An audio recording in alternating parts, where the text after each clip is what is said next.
Guys? James?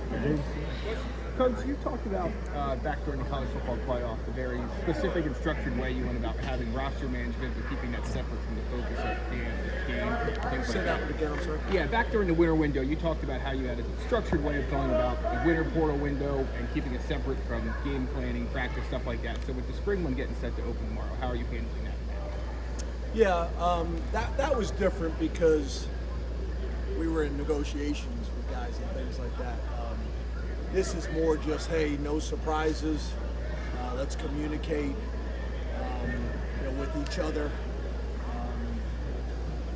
So it's more of that. If I could follow up, what input have coaches had on these windows? Any at all? Or you just hit with them? And what input would you like from coaches in general? I think from my board meetings with the AFCA and what most coaches across the country are speaking on, I want to be careful not speaking for all coaches, but I think a good majority of them would like one window. I think that's in everybody's best interest. The players know who's on the roster, the coaches know who's on the roster, even if you made it after spring ball, and then went to more of a, even maybe got rid of spring football and went to like a summer OTAs or just, did it then. I think there needs to be one window. Right now, there's no rules. You could have 50 guys go in the portal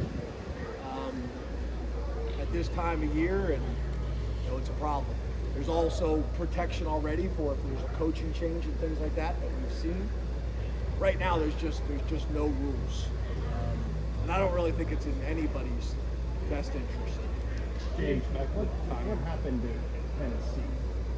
They parted ways with the quarterback. Talking about sport in general, are you concerned about the possibility of alienating fans? Well, I'm focused on Penn State. I can't speak on what's happening in another state, in another conference. I'm concerned about what's going on here at Penn State, and for the most part, I've been very pleased with how our players and coaches have handled it. We still are working very hard to make sure that this is a transformational experience. And it's interesting. That's a two-way street for players and coaches. So I can just speak on kind of how we're operating, and we're not trying to operate like that. And for the most part, our players haven't either. James, as The timing of the spring portal window.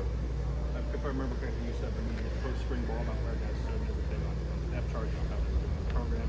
How does this impact the timing of that? Do you have those now, or are you having those kind of conversations before the end of spring ball because the window's going to be open? Yeah, once again, it's really kind of a no surprises discussion. And what I mean by that, if the players have any issues or concerns, we want them to come in and talk to us. We've talked already to the team about how we're handling the 105. That was addressed before the first window. That was addressed before this window, so everybody is on the same page. The other thing, as you guys know, I meet with the players a lot, and there needs to be a communication two-way street. So right now, we're not having meetings, obviously during spring ball, but there needs to be communication. James, as Phil Trautwein tries to put together this offensive line plan, what's the immediate domino effect from JB moving on from the program? Yeah, really not a whole lot of changes for us. Not a whole lot of changes for us. I want to follow up on that. Spoke to coaches in the past. What's the jump been like for year two? Yeah, he's done a really nice job. Burke's doing a really nice job. TJ's doing a really nice job. There's a lot of competition there. There's a lot of competition at those positions. Trout's done a really good job of recruiting and developing guys, so we have depth. That creates some of that as well, right? It's all of that. But it'll be really good competition with Cooper being one of those guys that's heavily involved. What have you seen so far from the show this spring Thank you. Thank you. You know, he's a veteran guy. He's played a ton of football since his freshman year. Are you guys leaving? You leaving? I'd like to say bye. I'm sorry, guys. He's played a ton of football since his freshman year. He just continues to get better. He's super mature. He's a team-first guy. I think he takes a ton of pride in Penn State. And he's been a leader, really, not only for the offensive line, but for the offensive unit for our team. I think he's got a chance to have a really, really good year for us. And I think he's got a long-term bright future. So I think a lot of our guys, and I think he's a good example of it, they understand the value of being at Penn State. They understand the value of competing against these guys every single day at practice and then the league we play in.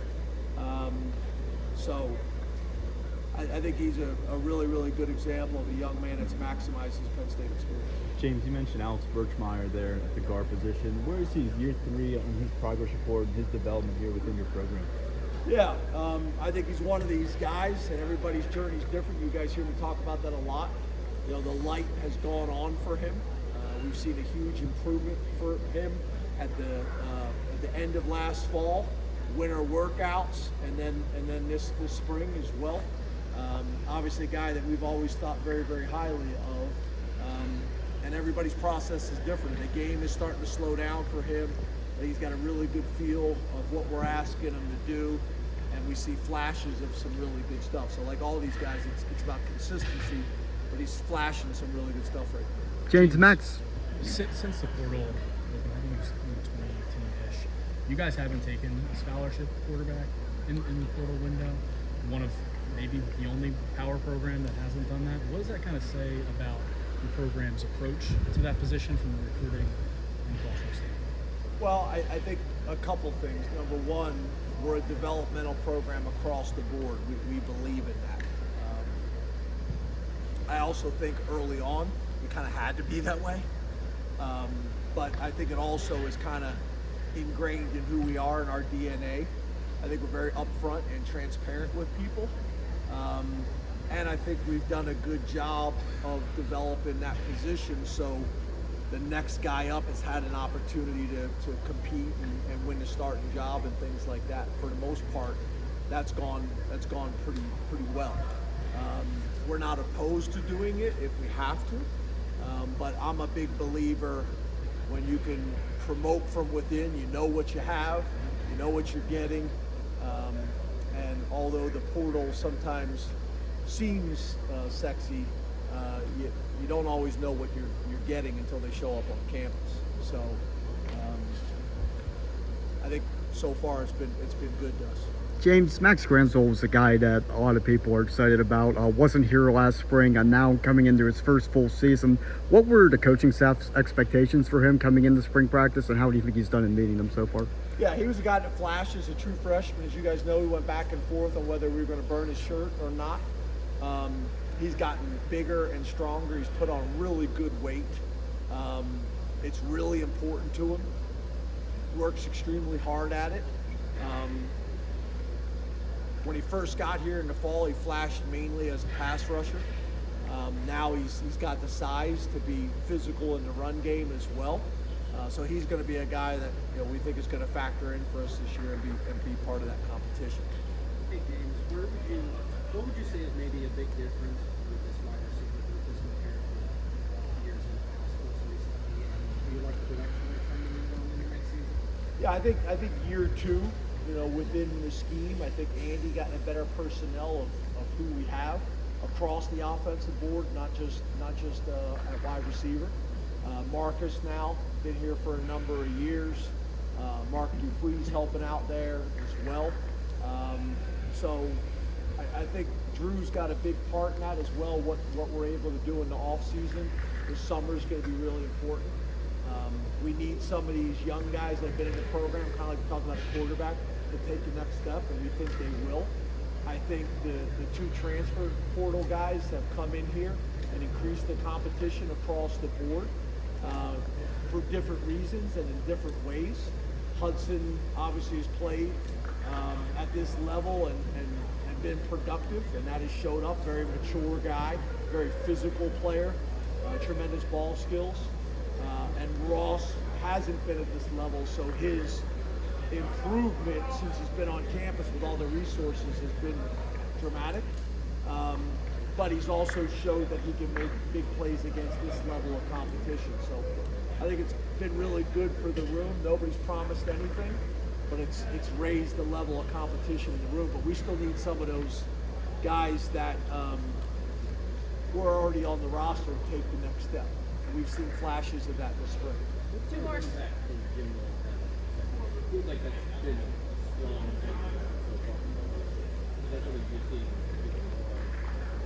Yeah, I think the biggest thing is we have more tools and more answers to solve some problems, right? There's going to be a couple players a year that are a problem. There's going to be a couple games a year that are a problem, and you got to have enough answers and tools in your tool belt to deal with them. And Jim's been doing it a long time. He's very clear about how he wants to do it. And again, I think the time that we spent on what can stay the same and what needs to change and the terminology and all those things has been helpful.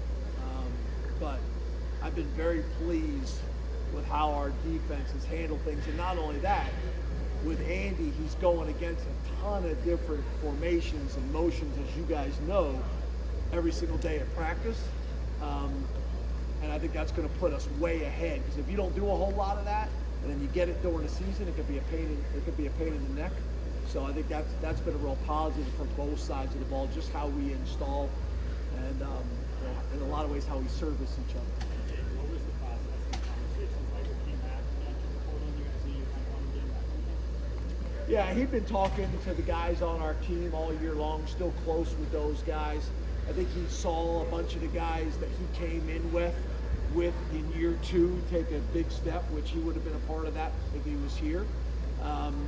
And I think, kind of like I talked about before, about not knowing what you're going to get out of the portal as coaches in terms of the players you're bringing in, or players going to other programs that don't know the culture and what it's going to be like. So for King, I think very early on it was a no-brainer for us, because I think he would have played a significant amount for us last year. And I think for King, why take unnecessary risk? And he knows us, we know him, so it didn't take very long. Once he entered the portal, I had a conversation with him. He was talking to our guys. Dex got on the phone with him. We were able to kind of get it done pretty quickly.